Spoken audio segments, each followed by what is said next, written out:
Story number 1. Last summer still messes with my head. People usually talk about vacations or late-night drives, but for me, it's what happened in school one night that I can't shake off. I don't even know why I'm writing this, because whenever I think about it, I still get goosebumps. It started with something stupid. My friends and I decided to play with an Ouija board, but instead of someone's basement or bedroom, we thought it'd be funny to sneak into our school. It was late, around midnight. We managed to get in by hopping the sidewall, and everything about that place felt wrong the second I stepped inside. The school, usually alive even at night with security guards chatting or stray dogs barking, was dead silent. Too silent. I remember walking into the building and feeling this sudden gust of cold air brush past me. Everyone laughed it off, saying I was just overthinking, but my gut twisted right then. We found an empty classroom and shut off the lights. It was pitch black except for the dim glow of a few phone flashlights, which we turned off once the Ouija board was set. For 10 minutes, nothing happened. Just us sitting in the silence waiting.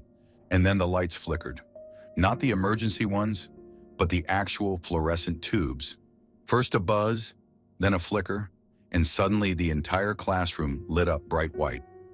The weirdest part? The rest of the school stayed dark. We thought it was just a power glitch and laughed about it, trying to brush it off.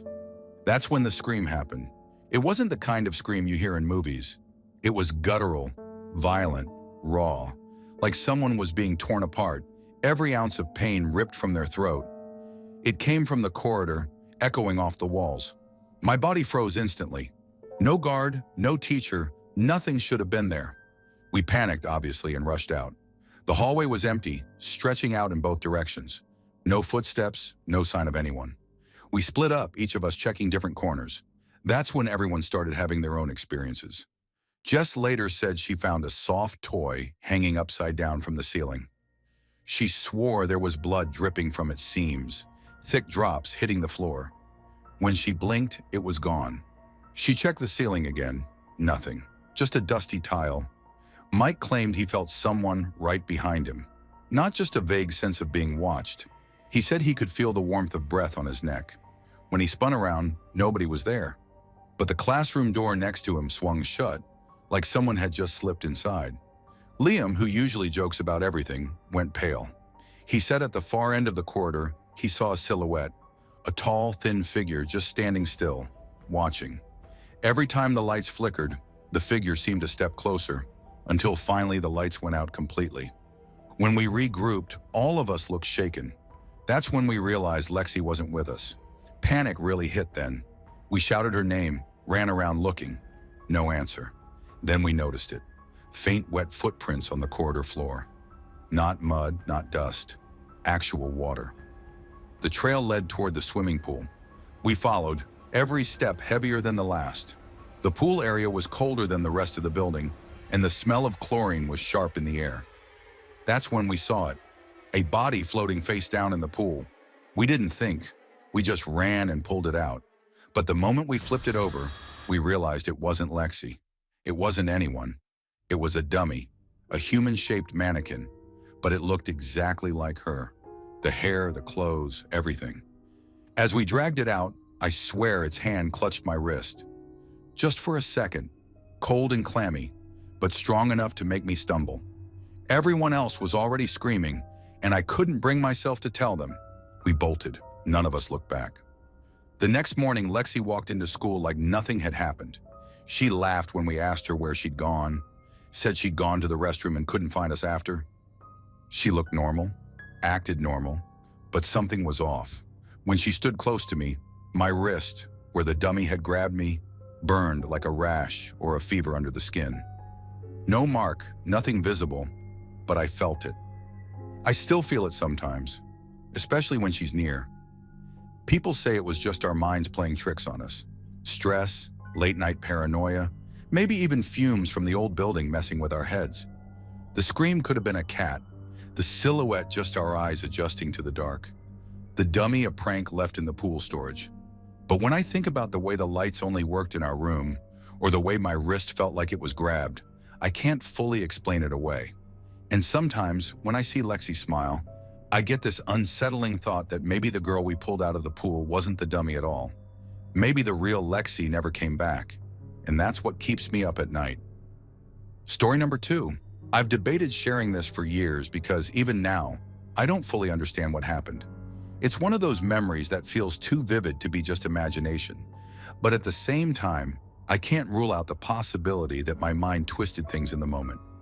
Still, the scar on my neck tells me something did happen, something I can't laugh off. It started with my mom insisting I go to this kid's birthday party.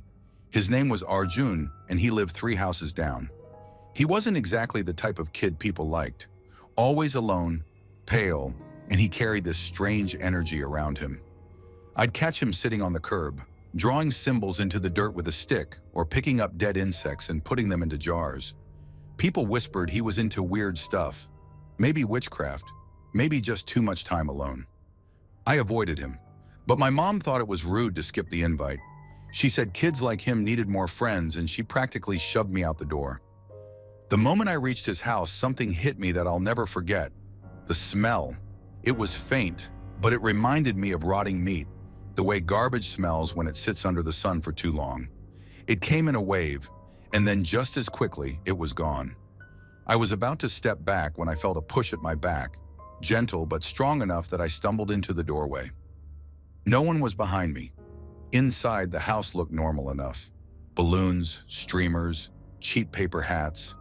A bunch of kids were running around, laughing, screaming, throwing cake at each other. Parents were nowhere in sight, which struck me as odd. I went to the corner, hoping to sit it out until cake cutting was done. That's when I saw him, the birthday boy. He was standing near the center of the room, grinning from ear to ear. And I don't mean a regular kid's happy grin. It was too wide, stretched like his face wasn't built to smile that way. His eyes followed everyone, and occasionally they'd flick to me. Every time they did, my stomach tightened. Something about the way he looked made it seem like he was waiting for me specifically. I tried to ignore it, but then a balloon popped. Just a loud bang, harmless, but it made me flinch. I turned my head for a second, and when I looked back, everything had changed. The room was empty. Every single kid, every trace of noise gone. The decorations were still there, but the air had gone heavy, and the silence pressed against my ears. I thought maybe they'd all gone outside, but the front door was shut tight, and then I heard it. Laughter. Not the cheerful kind you hear at parties. This was slow, deliberate, almost mocking. It was coming from upstairs. I don't know what possessed me to go up there, but my legs moved on their own. Each step creaked under my weight, the sound echoing way too loudly in the silence. At the top of the stairs, I saw a faint glow coming from a room at the end of the hallway. I pushed the door open, and my heart nearly stopped. There he was, Arjun, sitting cross-legged on the floor, a wooden board laid out in front of him. Not a normal one. It was scratched, uneven, and dark with what looked like stains. At first, I thought it was paint, but when I got closer, I realized it looked like blood. The letters carved into it weren't the usual neat ones you'd see on a store-bought Ouija board. They were jagged, uneven, almost angry. He was running his fingers over it, muttering words I didn't recognize. Then, without warning, his body jerked and he started to float. His legs dangled and his head snapped upward, mouth opening unnaturally wide. The voice that came out wasn't his. It was deep, raspy, layered, like more than one voice speaking at once.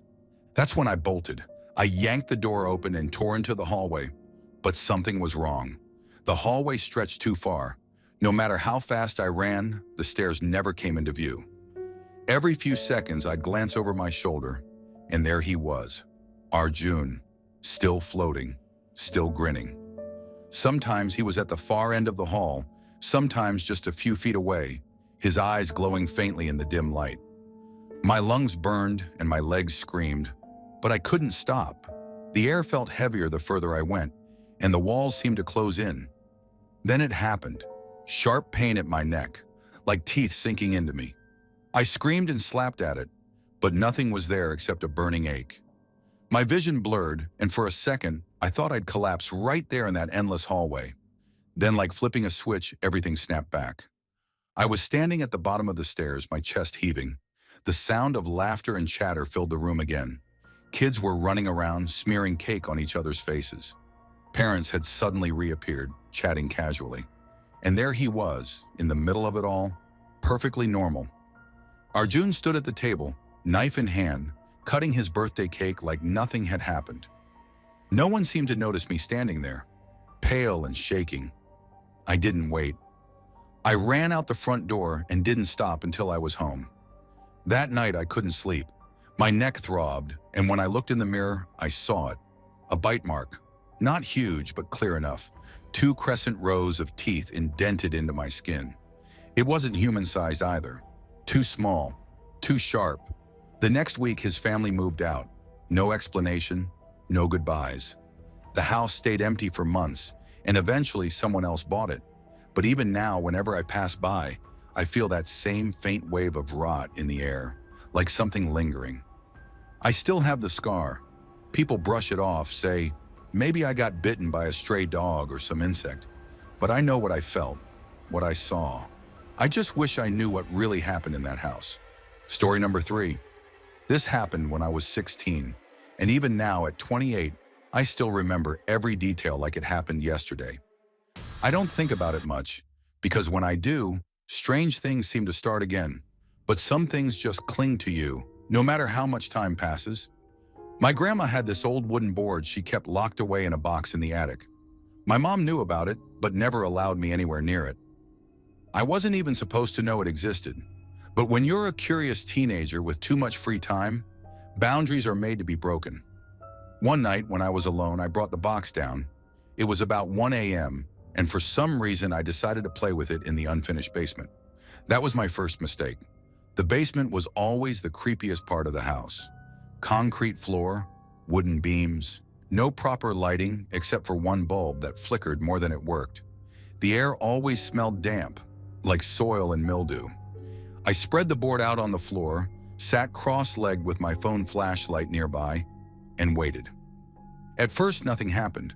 I whispered questions into the silence, feeling ridiculous. The only sound was the steady chirping of insects outside. I almost gave up, but then the quiet was shattered by this violent pounding at the basement door. It wasn't light knocking. It was like someone was throwing their entire weight against it, like the wood was about to split. My heart jumped into my throat. I froze, staring at the door, too terrified to move. And then, just as suddenly as it started, it stopped. The silence that followed was worse. I realized I'd been holding my breath, and when I let it out, the air in the basement felt even heavier. That's when I heard it. 3 rhythmic taps coming from the far corner of the floor. Not random creaks, not pipes, but deliberate, like someone was signaling. I swung my phone light toward the sound. Nothing. Just the dusty corner of the basement with a loose wooden panel half sticking up. I tried to brush it off, maybe a rat or pipes settling. But my body knew better. Every hair on my arms was standing. Still, I forced myself to keep going with the board. My hands shook as I placed them back. Slowly, letters started to form, but the words were jumbled. I couldn't make sense of them, but my chest felt tight, like I wasn't supposed to. Then, clear as day, I felt someone right behind me.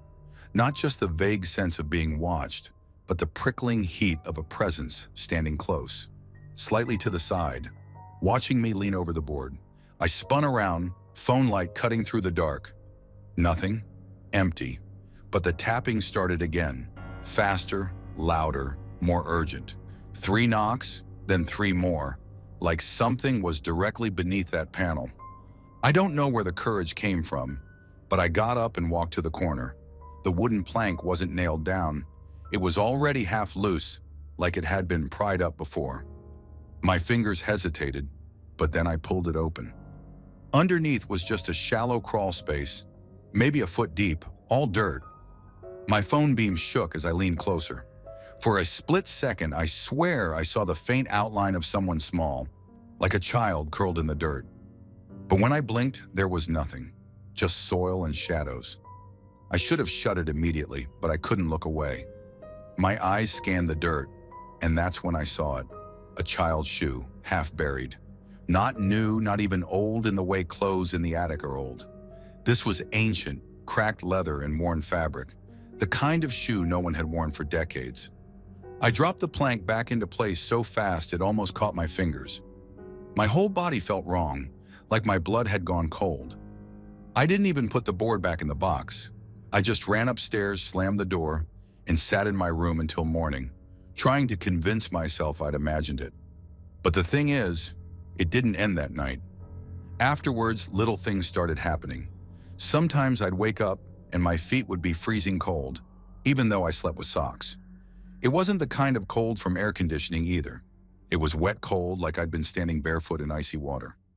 Other times, late at night, I'd hear those 3 taps again, always from the basement, always in that same deliberate rhythm.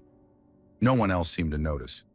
I asked my mom once if she ever heard knocking from below, and she just shrugged it off, said the pipes made noises sometimes. But pipes don't knock in threes with perfect rhythm. The strangest part is, I went back down there once in daylight, months later, to prove to myself it was nothing. I pried up the same wooden panel, dug a little into the dirt. Nothing. No shoe, no sign of anything buried, just soil and damp earth. That should have been comforting, but it wasn't. It was worse, because if the shoe wasn't really there, then what exactly did I see that night? And if it was there, where did it go? Even now, years later, I live in a different house. But sometimes when the night is very still, I swear I hear those same 3 taps. Always soft, always spaced just the same way. It's not loud enough for anyone else to notice, but I do. I tell myself it could be anything. My imagination, old plumbing, the settling of wood, the brain making patterns where there aren't any. But when I wake up in the middle of the night with my feet numb and wet against the sheets, like I've stepped out of a cold basement, I can't convince myself anymore. Some nights I still think about that shoe, half buried, waiting under the floorboards. I never found out whose it was. Maybe I was never meant to, and I don't know if it's better that way or worse. Story number 4. I've been working the night shift at the local library for almost 2 years now. It's usually the easiest job in the world.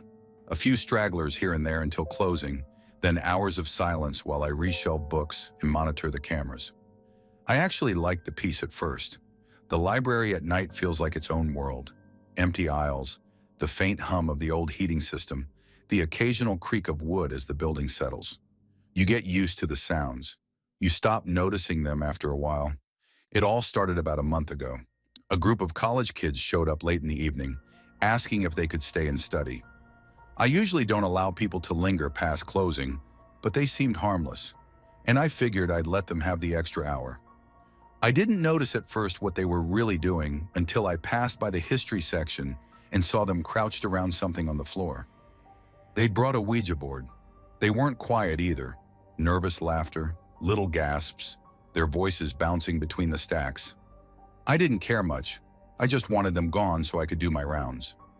After maybe 15 minutes, they all packed up in a hurry.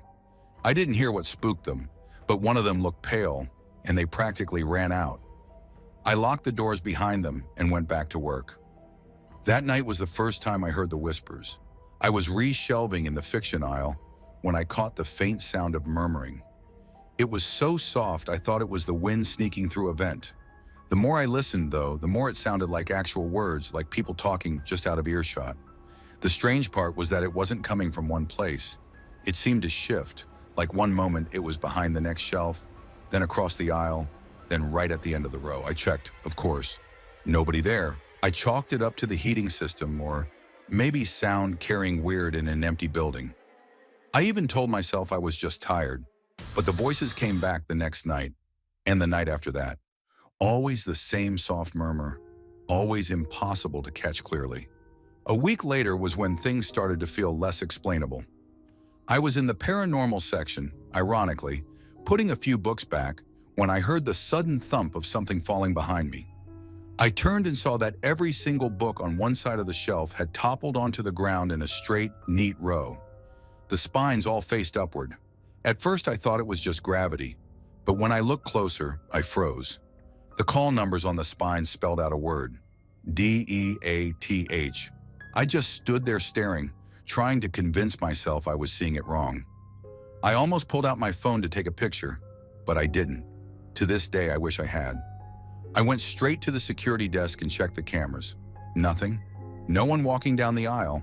No movement at all. And yet the timestamp showed the books fell at exactly 12:03 a.m. The following nights it happened again. Always just after midnight, always the same shelf, always in the same straight line. The only difference was that the books didn't spell anything after that first time, but the timing and precision were unnerving. I tried restacking them carefully, thinking maybe the shelf was warped, but the fall was too deliberate. Books don't just land face up like that.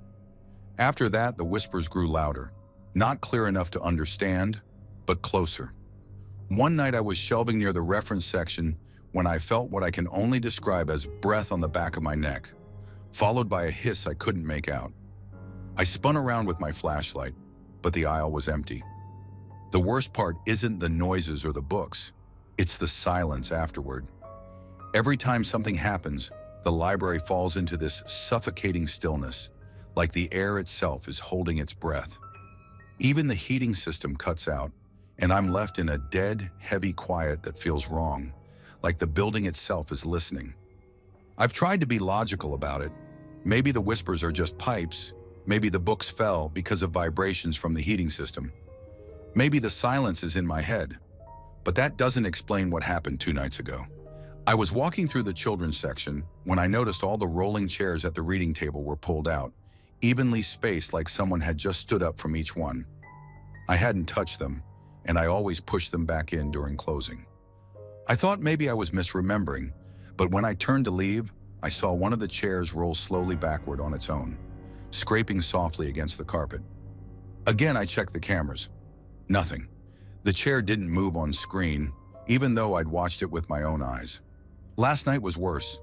Around 12:15, I was in the archives basement retrieving a file when I heard the distinct sound of pages flipping rapidly, like someone was thumbing through a book nearby. It echoed in the room sharp and fast. But I was alone down there and every single book was in its place, undisturbed.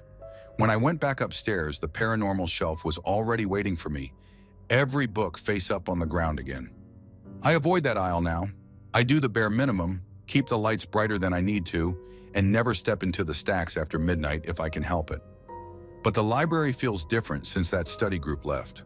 Like something settled in that night and never went away. I haven't told anyone. It feels ridiculous to admit that I'm scared of a building I've worked in for years. I tell myself I'm overworked, that I'm letting the Ouija thing get into my head, that there's an explanation I'm missing. And maybe that's true. Maybe it's all just tricks of an old building mixed with a tired brain. But tonight I came in early to set up, and I swear I saw something new. On the monitor, just for a second, one of the aisles went dark, like the lights had flickered out only in that spot. When they came back on, the camera glitched. In that half second of static, I thought I saw a figure standing at the end of the row. When the picture cleared, it was gone. I can't prove any of it. The footage never shows what I see. The sounds never record. And maybe that's the worst part, knowing that if I ever do say anything, people will just shake their heads and tell me I imagined it. Still, I can't shake the feeling that whatever the kids stirred up with that board is still moving through the shelves, waiting for me in the quiet hours. I keep telling myself it's all in my head, but midnight is coming soon, and I can already feel the hush settling over the building. And I know I won't be stepping into that aisle tonight.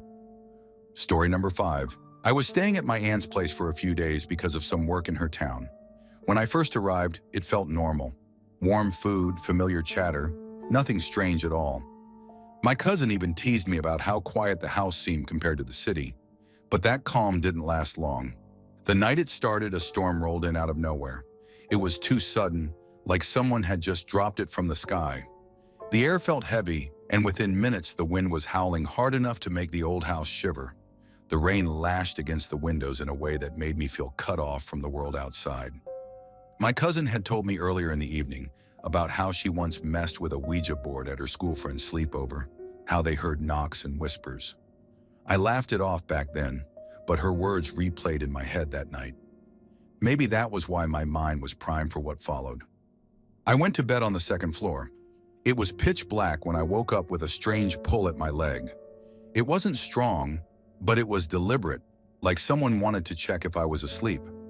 At first, I thought it was just a dream, but when I opened my eyes, I could sense movement in the room. My eyes adjusted slowly, and when I glanced toward the window, I froze. There was a girl standing outside. The storm should have been whipping her hair, her clothes, something, but she was just still. Her eyes looked hollow, like there was nothing behind them. And before I could process what I was looking at, she was gone. Just like that. I tried convincing myself I'd imagined it. Sleep deprivation, shadows, or maybe the storm was messing with my head. But the next night it happened again. Same pull on my leg, same presence. And when I turned to the window, she was there. The problem was that the room I was sleeping in was on the second floor, and there was no balcony outside that window, just a straight drop. By the third night, I wasn't sleeping well. I left the lamp on, but it didn't help. The pull came again, more insistent this time. And when I turned, the girl wasn't just staring, she was clawing at the window. The sound went straight into my skull, sharp and grating, like nails on metal instead of glass. It was unbearable. I pressed my hands over my ears, but the noise seemed to crawl inside anyway. For a moment, I thought my ears would burst open and bleed. Then it stopped. She was gone again, like she had never been there. I tried to talk to my cousin about it the next morning. She looked at me with a strange pity, like she thought I wasn't cut out for her spooky stories. She brushed it off, told me I wasn't meant for creepy stuff, but I knew what I was seeing and hearing wasn't just my imagination. I started dreading the nights. The storm outside never really passed. It lessened, then returned, always loud at night. On the fourth night, I locked my window and even jammed a chair against the frame. I double-checked my door too. I wanted to feel some control, but control doesn't mean much when things don't make sense. Like clockwork, I felt the tug at my leg. My stomach dropped. I sat frozen, waiting for the scraping sound, but this time it was different. When I looked, the window was wide open, though I'd locked it, and she wasn't outside anymore. She was standing inside the room, at the foot of my bed.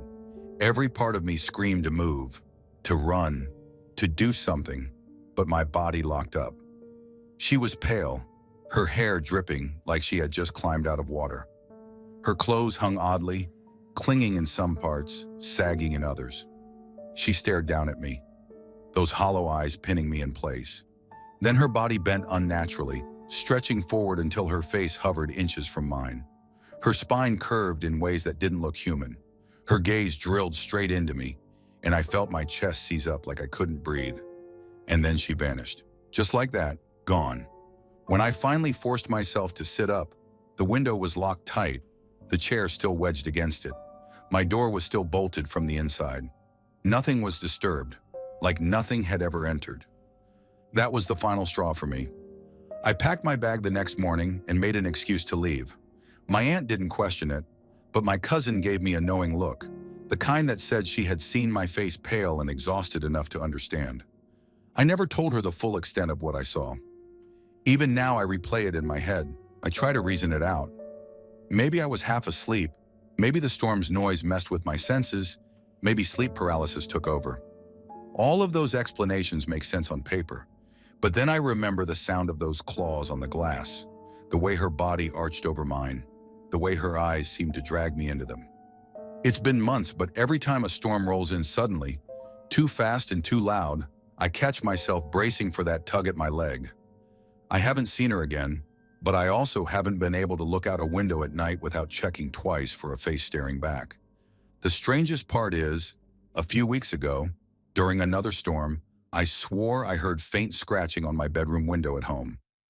I live on the fourth floor, and there's no balcony here either. Story number 6. When I first moved into my dorm, I was surprised to learn I'd be the only one in a 2-person room. Most people would have been thrilled. Extra space, no snoring roommate, no clashing schedules. For me, it felt like luck. Everyone had whispered about that particular room being weird, but I didn't care. I figured it was just campus gossip. The first month went by peacefully. I had long nights to myself, spread my stuff across both beds, and sometimes even joked that I had an imaginary roommate. Everything was fine, until one night it wasn't. It started with the smell of ashes, not faint, not like a neighbor smoking. This was strong, acrid, like burned wood and fabric. I sat up in bed and my chest tightened, when I saw my closet door glowing orange from the inside. The flames licked up the wooden panels, spreading to the ceiling. Heat rushed at me so fast that instinct took over. I grabbed my water bottle and splashed it, but it hissed uselessly. I panicked, ran out into the hallway, screaming for help. By the time half the floor gathered outside my room, there was nothing. No fire, no smoke, just the ordinary wooden closet sitting there, shut like it had never been touched. People gave me weird looks. Some muttered about false alarms. I stammered out an apology, my face burning hotter than the flames I swore I had seen. The next day, I tried to convince myself it was a dream. Stress, maybe. But the smell had been too real. The heat had burned the hairs on my arm. I kept telling myself I was overreacting. A week later, I was showering when I noticed the mirror fogging up in an odd way. The steam didn't spread evenly. It collected in streaks, almost like fingers dragging downward. I shook it off as coincidence until I heard a faint buzzing sound above me. At first, I thought it was the vent, but when I looked up, my stomach dropped.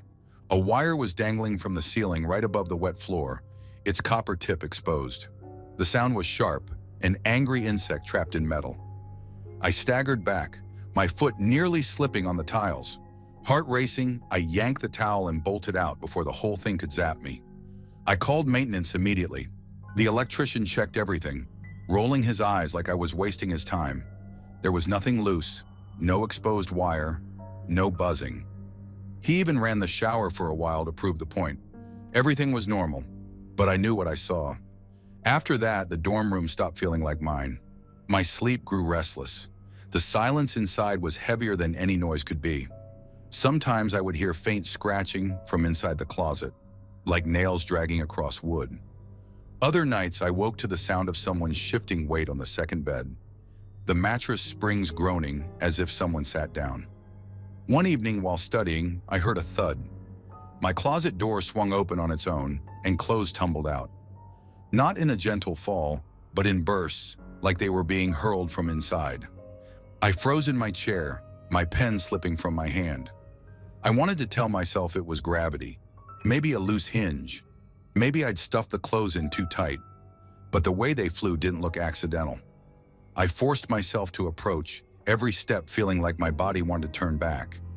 I pulled the door wider, heart thumping against my ribs. That's when I saw it. At the very bottom, under a pile of shirts and jeans, was a wooden Ouija board. I swear on my life it wasn't mine. I'd unpacked every single thing the first day I moved in. I never owned anything like that. And yet there it was, sitting casually like it had always belonged. I didn't touch it. I shoved the clothes back over it and slammed the door shut. That night I couldn't sleep. Every creak of the building sounded sharper, closer. At one point I was sure I heard soft tapping from the closet door. Irregular, almost impatient. Days blurred together after that. Little things kept happening. My phone would die in the middle of the night even when it had full charge. The lights flickered at odd hours, though only in my room. I once woke up with soot on my hands like I'd been handling burnt wood. The worst part was the dreams. Or maybe they weren't dreams. I couldn't tell anymore. I'd wake up paralyzed, unable to move, watching the second bed sag as if someone had lain down. Sometimes the air would grow heavy with that same ash smell, pressing against my lungs until I gasped awake. Whenever I tried to tell people, they'd brush it off. Stress, overactive imagination, dorm paranoia. Some even joked that I'd psych myself out because of the rumors. I wanted to believe them. Then one night, I finally gathered the courage to get rid of the Ouija board. I pulled it out, holding it at arm's length like it was toxic, and walked down to the dumpster outside. The air was sharp and cold, and I remember the way my hands trembled as I tossed it in. I went back to my room relieved, thinking maybe that was the end of it. But the next morning, it was back in the closet. Same spot, same faint dust on the edges. I haven't touched it since. Now every night, I lie awake staring at the closed closet door, half expecting it to open again. I can't bring myself to leave the dorm. Moving mid-semester is complicated and expensive. People keep telling me it's just stress, that I'm overthinking, that maybe someone's playing pranks. And maybe they're right. Maybe the fire was a hallucination, the wire a shadow, the clothes a loose hinge, the board someone else's idea of a joke. But every time I smell ashes in the dark, I know I'm not imagining it. The air grows too thick, too heavy for that. And sometimes when I wake up in the dead of night, I swear I can hear the soft sound of wood sliding against wood, like the planchette moving across the board. Slow, deliberate, spelling something I don't want to read. Story number 7. I don't normally tell people this. I sound insane when I say it out loud. But here goes. When I was 19, I made the mistake of messing around with an Ouija board. I wasn't some horror junkie or someone who believed in spirits. It was more of a joke. A couple of my friends had dared me to bring the board one night. We ended up in a park we often went to, sitting on a worn-out bench under dim yellow streetlights. It was around 1 a.m., cold enough that I could see my breath, but quiet in a way that felt unnatural.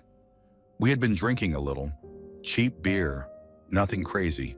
Enough for a buzz, but not enough to hallucinate. At least that's what I keep telling myself. We set the board on the bench, but it was mostly just laughter and pushing the planchette ourselves, spelling out dumb words.